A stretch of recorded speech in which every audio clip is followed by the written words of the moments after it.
Halo semuanya, tetap jaga imunitas tubuh di tengah pandemi kini. Di video kali ini saya akan bercerita tentang alur cerita film Tiga Srikandi. Film yang diambil dari kisah nyata ini bercerita tentang atlet panahan putri Indonesia yang berlaga di Olimpiade Seoul Korea Selatan pada 1988.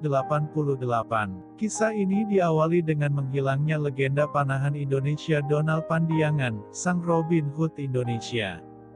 Ia kecewa karena gagal berangkat ke Olimpiade Moskow 1980 karena dampak dari invasi Uni Soviet ke Afghanistan. Donald Pandiangan tidak suka kalau ada urusan politik dicampur aduk dengan urusan olahraga.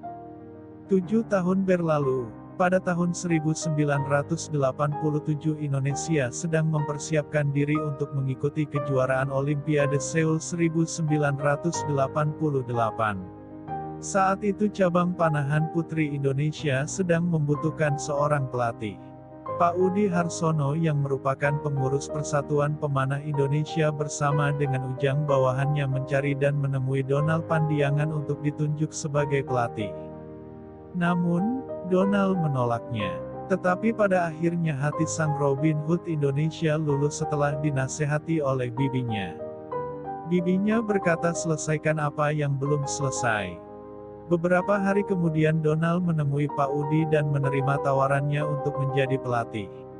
Tetapi dengan syarat bahwa semua metode latihan sepenuhnya diatur olehnya dan tidak mencampuri urusan politik dengan olahraga.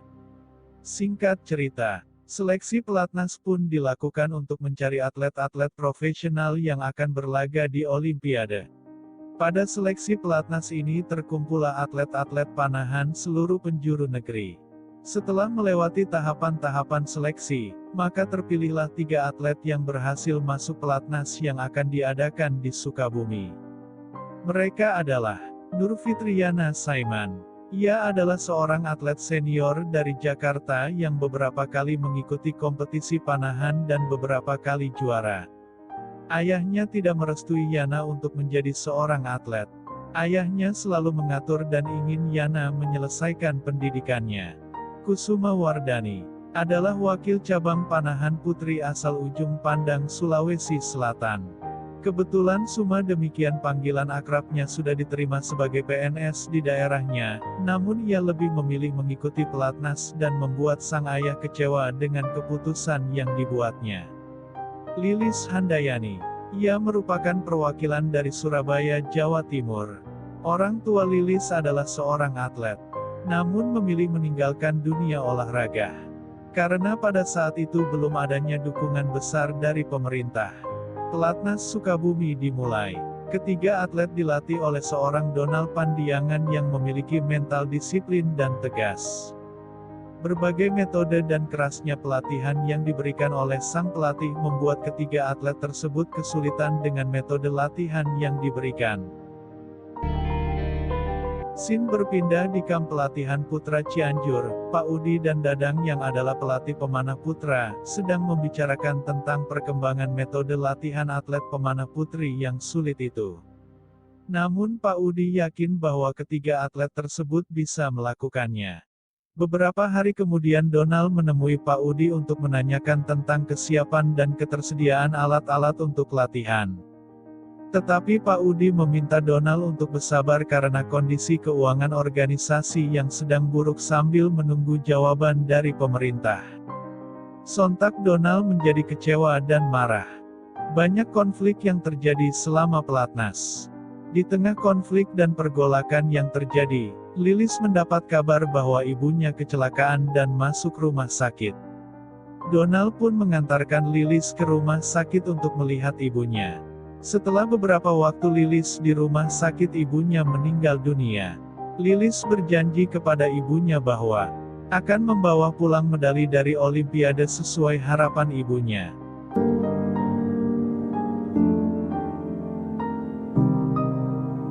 Waktu pun berlalu. Konflik berlanjut saat Pak Udi melihat hasil dari latihan yang tidak sesuai harapan, dan membuatnya marah kepada Donald.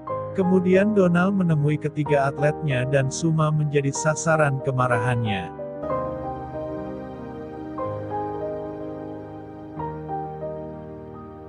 Donald meminta kesempatan satu kali lagi. Kalau ia gagal silakan batalkan keberangkatan ke Olimpiade. Bergerak cepat Donald langsung menambah intensitas latihan dari atlet-atletnya.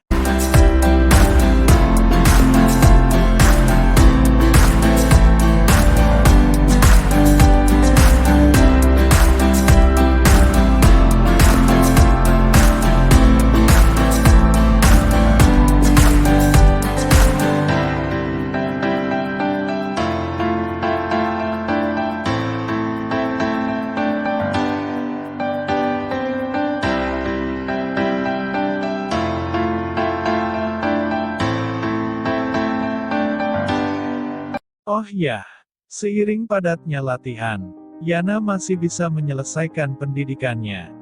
Berbagai konflik berhasil dilalui, dan tiba saatnya kontingen Indonesia berangkat ke Olimpiade Seoul Korea Selatan. Kini ketiga atlet panahan tersebut bukan lagi wakil provinsi, tetapi wakil Indonesia.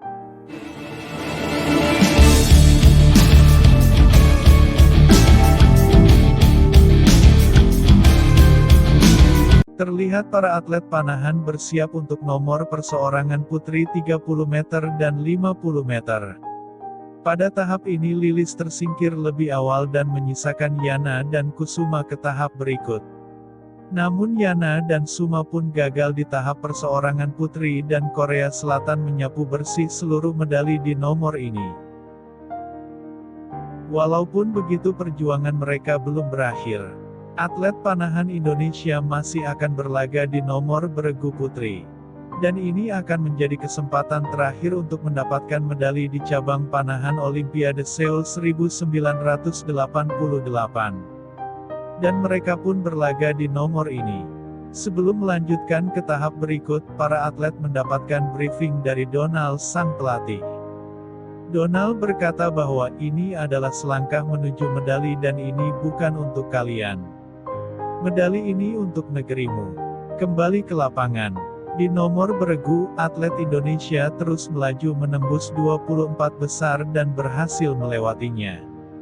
Kemudian terus melaju sampai ke tahap 12 besar.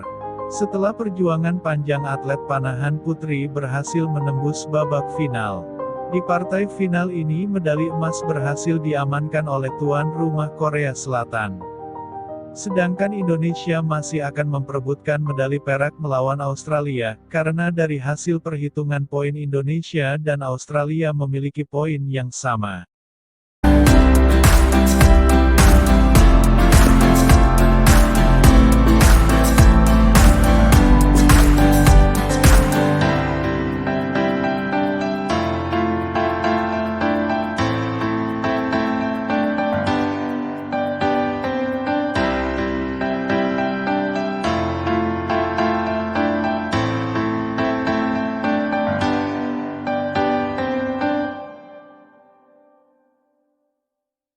Dan setelah 36 tahun berpartisipasi di Olimpiade akhirnya lewat Yana Suma dan Lilis Indonesia mampu meraih medali pertama kali dalam sejarah. Tidak ada yang namanya hampir menang. Yang ada hanyalah menang dan kalah. Orang-orang hanya akan mengingat pada mereka yang menang. Donald Pandiangan.